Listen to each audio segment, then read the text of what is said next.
Hello students, आज मैं physics का चैप्टर 6 सरल परिपथ सिंपल सर्किट स्टार्ट कर रहा हूँ।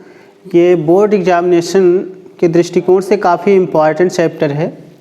तो देखिए, इसमें पहली हेडिंग है वैद्युत सेल, इलेक्ट्रिक सेल। तो वैद्युत सेल के विषय में पहले समझते हैं वैद्युत सेल क्या होता है। इसमें एक पात्र दिखाया गया है। इस पात्र में एक विलयन भरा गया है। जो विलयन भरा हुआ है ये किसी साल्ट का विलयन भरा हुआ है, किसी लवण का विलयन भरा हुआ है। जैसे मान लीजिए कॉपर सल्फेट, ऐसे किसी साल्ट का विलयन भरा हुआ है। तो जो विलयन भरा हुआ है इस विलयन को वैद्युत अपघट्य कहा जाता है। इसमें दो धातुओं की छड़ें डुबोई हुई हैं जिन्हें इलेक्ट्रोड कहा जाता है, इसको इलेक्ट्रोड कहते हैं। और इसमें जब रासायनिक क्रिया होती है इससे वैद्युत अपघट्य में, तो रासायनिक क्रिया होने के फलस्वरूप इसमें एक इलेक्ट्रोड धनावेशित और दूसरा इलेक्ट्रोड ऋणावेशित हो जाता है। और इस तरह से जब ये एक धनावेशित दूसरा ऋणावेशित हो जाता है और इसको तार के माध्यम से जब जोड़ दिया जाता है तो ये बाह्य परिपथ में यहाँ पे फिर एक बल्ब लगा दिया गया कि धारा प्रवाहित हो रही है कि नहीं, ये पता करने के लिए। तो इसमें धारा प्रवाहित होने लगती है। जैसे मान लीजिए एक धनावेशित दूसरा ऋणावेशित हो जाएगा। मान लेते हैं कि ये धनावेशित हो गया और ये दूसरा वाला ऋणावेशित हो गया। तो जो इलेक्ट्रोड धनावेशित होता है उसे एनोड कहा जाता है और दूसरा इलेक्ट्रोड जो कि ऋणावेशित है इसे कैथोड कहते हैं।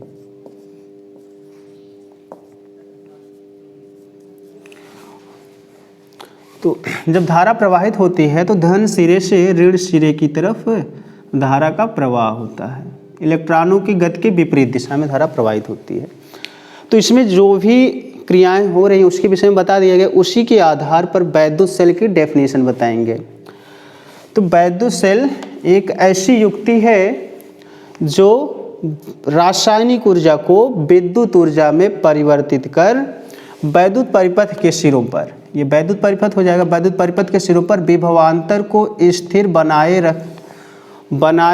रखते हुए धारा प्रवाह को बनाए रखती है। तो फिर से एक बार समझ लीजिए वैद्युत सेल क्या होता है। वैद्युत सेल एक ऐसी युक्ति है, ये टोटल वैद्युत सेल है। वैद्युत सेल एक ऐसी युक्ति है जो रासायनिक ऊर्जा को वैद्युत ऊर्जा में परिवर्तित करती है तथा वैद्युत परिपथ के सिरों पर विभवांतर को स्थिर रखकर विद्युत धारा के प्रवाह को बनाए रखती है। तो वैद्युत सेल के विषय में हो गया। अब आगे हम पढ़ते हैं वैद्युत वाहक बल। वैद्युत वाहक बल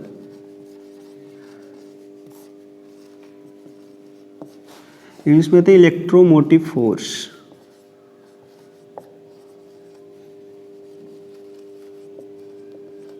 इलेक्ट्रोमोटिव फोर्स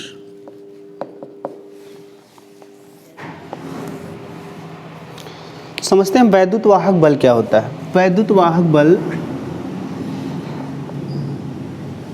को E से दिखाया जाता है। E बराबर लिखा जाता है W/Q। ये जो W है ये सेल द्वारा दी गई ऊर्जा है, सेल द्वारा दी गई ऊर्जा,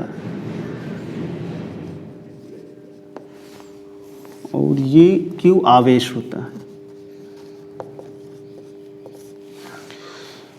तो देखिए इसको कैसे डिफाइन करते हैं वैद्युत वाहक बल। अब इसकी जब डेफिनेशन बताएंगे तो जिससे डिवाइड किया गया है इसको एकांक लगा के बोलेंगे। तो एकांक आवेश को सेल सहित बाह्य परिपथ में, ये सेल है ये बाह्य परिपथ है, तो एकांक आवेश को सेल सहित पूर्ण परिपथ में, सेल सहित पूर्ण परिपथ में एक बार प्रवाहित करने में सेल द्वारा दी गई ऊर्जा को सेल का वैद्युत वाहक बल कहते हैं।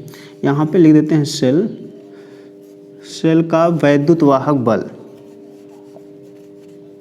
सेल का वैद्युत वाहक बल। इलेक्ट्रोमोटिव फोर्स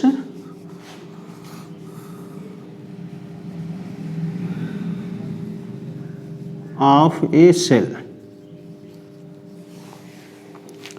तो फिर से एक बार समझते हैं सेल का वैद्युत वाहक बल क्या है। जिससे डिवाइड किया गया एकांक लगा के बोलेंगे तो एकांक आवेश को सेल सहित पूर्ण परिपथ में एक बार प्रवाहित करने में सेल द्वारा दी गई ऊर्जा को सेल का वैद्युत वाहक बल कहते हैं। तो वैद्युत वाहक बल E बराबर W/Q हो जाएगा। ये हो गया सेल का वैद्युत वाहक बल। अब आगे हम पढ़ते हैं सेल का टर्मिनल विभवांतर। सेल का टर्मिनल विभवांतर। टर्मिनल विभवांतर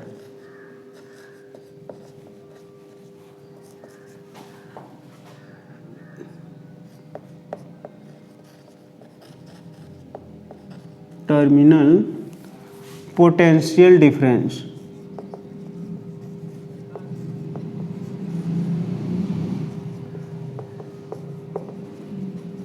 terminal potential difference of a cell.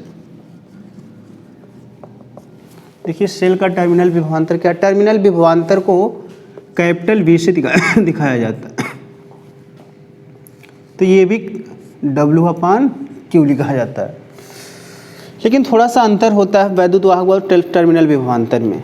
इसको जब डिफाइन करते हैं तो इसको भी एकांक जैसे डिवाइड किया गया एकांक लगा के बोलेंगे। ये W सेल द्वारा दी गई ऊर्जा होती है, तो इसको भी ऐसे करेंगे। लेकिन यहाँ पे जो सेल द्वारा दी गई ऊर्जा है केवल बाह्य परिपथ में, ये बाह्य परिपथ जुड़ा हुआ है, तो इसमें एक बार प्रवाहित करने में जितना कार्य किया जाए वो सेल का टर्मिनल विभवांतर होगा। तो इस तरह से बताएंगे एकांक आवेश को बाह्य परिपथ में, एकांक आवेश को बाह्य परिपथ में एक सिरे से दूसरे सिरे तक प्रवाहित करने में सेल द्वारा दी गई ऊर्जा, यही है सेल द्वारा दी गई ऊर्जा को सेल का टर्मिनल विभवांतर कहते हैं। एक बार और समझते हैं क्या सेल का टर्मिनल विभवांतर। जिससे डिवाइड किया एकांक लगा के बोलेंगे तो एकांक आवेश को बाह्य परिपथ में एक सिरे से दूसरे सिरे तक प्रवाहित करने में सेल द्वारा दी गई ऊर्जा को सेल का टर्मिनल विभवांतर कहते हैं। तो टर्मिनल विभवांतर V बराबर W/Q हो जाता है। ये हो गया सेल का टर्मिनल विभवांतर। अब अगला टॉपिक है सेल का आंतरिक प्रतिरोध।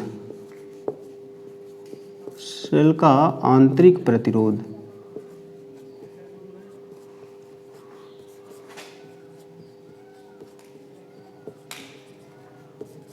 देखिए सेल का आंतरिक प्रतिरोध क्या होता है। Internal resistance, internal resistance of a cell.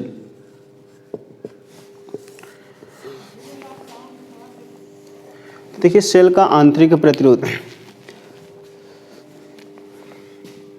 जिस प्रकार से जब किसी तार में धारा प्रवाहित होती है तो धारा के मार्ग में वो अवरोध उत्पन्न करता है, तो ठीक उसी प्रकार सेल का वैद्युत अपघट्य भी धारा के मार्ग में अवरोध उत्पन्न करता है। इसे ही सेल का आंतरिक प्रतिरोध कहते हैं।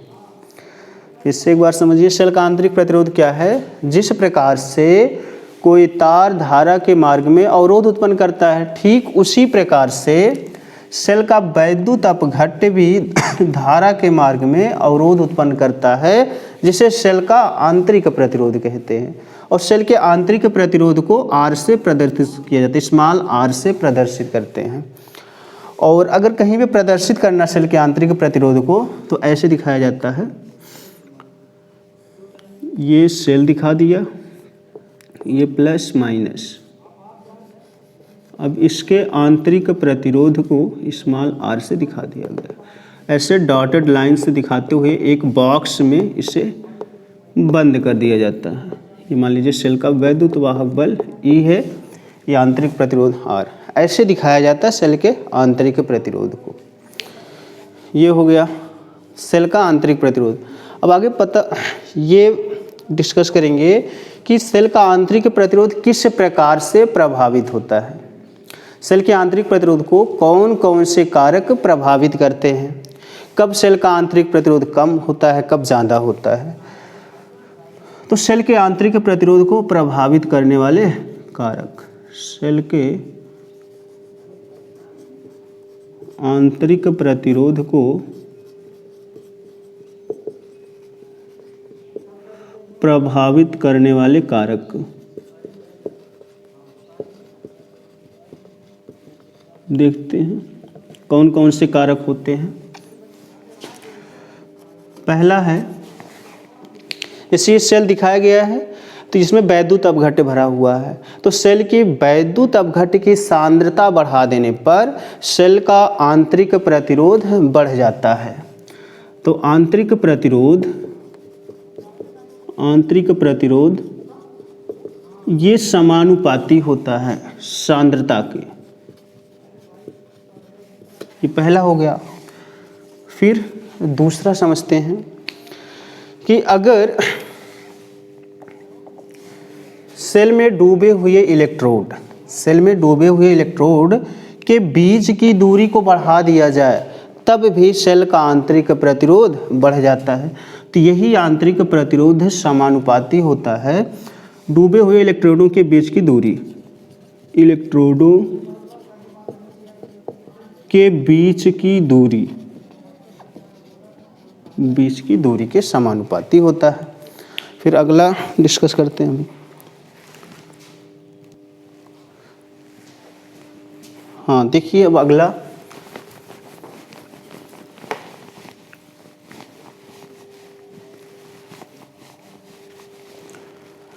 अब आगे तीसरा है, सेल में डूबे हुए इलेक्ट्रोडों के क्षेत्रफल के व्युत्क्रमानुपाती होता है। अगर ये इलेक्ट्रोड ज़्यादा डूबा हुआ है वैद्युत अपघट्य में, तो सेल के वैद्युत अपघट्य में डूबे हुए इलेक्ट्रोड का क्षेत्रफल अगर ज़्यादा डूबा रहेगा तो प्रतिरोध कम होता है। तो यही आंतरिक प्रतिरोध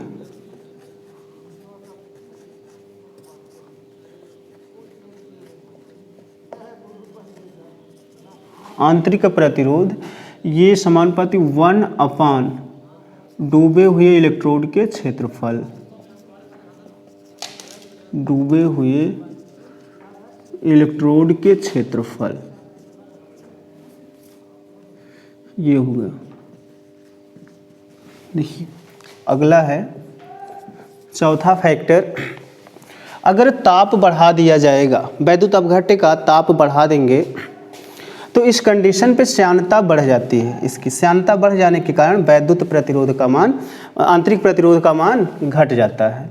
तो यही आंतरिक प्रतिरोध समानुपाती हो जाता है 1 अपान टेम्परेचर।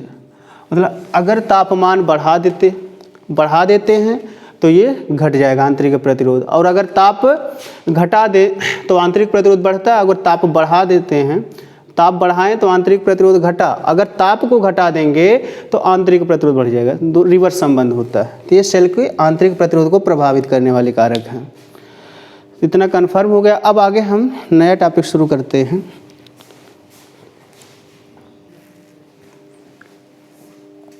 हाँ देखिए स्टूडेंट, अगला टॉपिक है सेल के वैद्युत वाहक बल, टर्मिनल विभवांतर व आंतरिक प्रतिरोध में संबंध।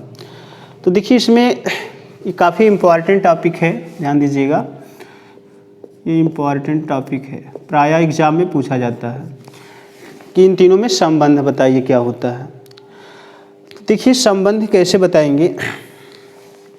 पहले यहाँ पे ये जो टोटल प्रतिरोध पता करते हैं कितना होगा इस पूरे परिपथ के लिए।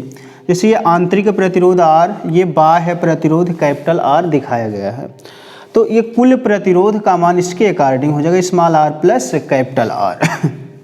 तो कुल प्रतिरोध small r plus capital R हो जाएगा। तो ये हो जाएगा कुल प्रतिरोध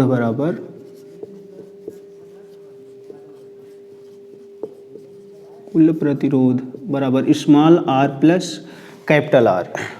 अब यहाँ से हम आगे समझते हैं सेल का वैद्युत वाहक बल क्या होगा।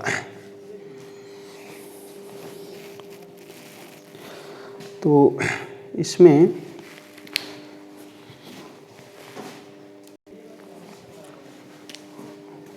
देखिए इसमें पहले एक फार्मूला लिखते हैं, वैद्युत धारा I बराबर, वैद्युत धारा I बराबर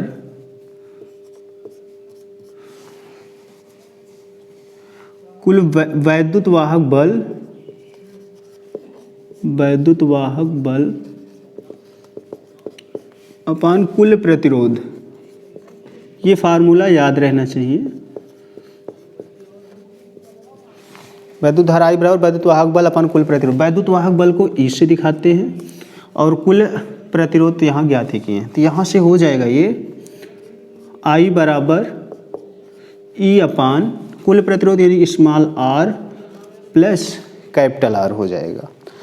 फिर देखिए यहाँ से कैपिटल E बराबर हो जाएगा I इंटू, ऐसे तरीके गुणा कर देंगे, small r plus capital R हो जाएगा। फिर इसका गुणा करेंगे आगे,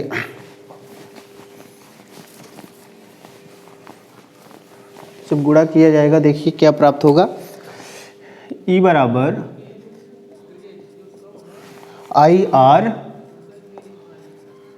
प्लस कैपिटल R, I का गुणा करेंगे तो I इंटू कैपिटल R हो जाएगा। और इसको मान लेते हैं समीकरण 1 है, क्योंकि I इंटू R बराबर होता है टर्मिनल विभवांतर, टर्मिनल विभवांतर कैपिटल V, तो कैपिटल V इसकी जगह रख देंगे। इसलिए समीकरण 1 से, समीकरण 1 में मान रखते हैं तो E बराबर हो जाएगा IR plus IR capital V, यानी कि E बराबर हो जाएगा V प्लस IR, इस तरह से। तो ये है EV और R में संबंध। तो सेल के वैद्युत वाहक बल E, V बराबर टर्मिनल विभवांतर, R आंतरिक प्रतिरोध है, तो ये फार्मूला याद रहना चाहिए। सेल का वैद्युत वाहक बल E बराबर V प्लस IR। तो ये फार्मूला निगमित करने के लिए सेल के वैद्युत वाहक बल E, टर्मिनल विभवांतर V, आंतरिक प्रतिरोध R में संबंध ज्ञात करने के लिए सबसे पहले जरूरी है ऐसे एक परिपथ बना लें कि सेल का वैद्युत वाहक बल E, आंतरिक प्रतिरोध R, टर्मिनल विभवांतर V, आंतरिक बाह्य प्रतिरोध कैपिटल R, ऐसे दिखा दिया जाएगा। तो यहाँ पे पहले कुल प्रतिरोध पता कर लीजिए क्या है, स्मॉल r और कैपिटल R जुड़ जाएगा, कुल प्रतिरोध small r plus capital R हो जाएगा। तो वैद्युत धारा का एक फार्मूला होता है वैद्युत वाहक बल बटे कुल प्रतिरोध। तो I बराबर वैद्युत वाहक बल E अपान कुल प्रतिरोध small r plus capital R। फिर ऐसे त्रियक गुणा कर लीजिए, E बराबर I into small r plus capital R, ऐसे सॉल्व कर लीजिए। तो यहाँ पे E बराबर IR plus I into capital R आ रहा है, क्योंकि I इंटू कैपिटल R बराबर टर्मिनल विभवांतर V, इसलिए समीकरण 1 से यही IR जगह टर्मिनल विभवांतर V रख दीजिए, तो E बराबर IR प्लस कैपिटल V आपको पता हो जाएगा, E बराबर V प्लस IR। तो ये फार्मूला पूछा जाता है प्रायः, याद रख लीजिए। अब आगे नया टॉपिक कल शुरू करेंगे। Thank you student.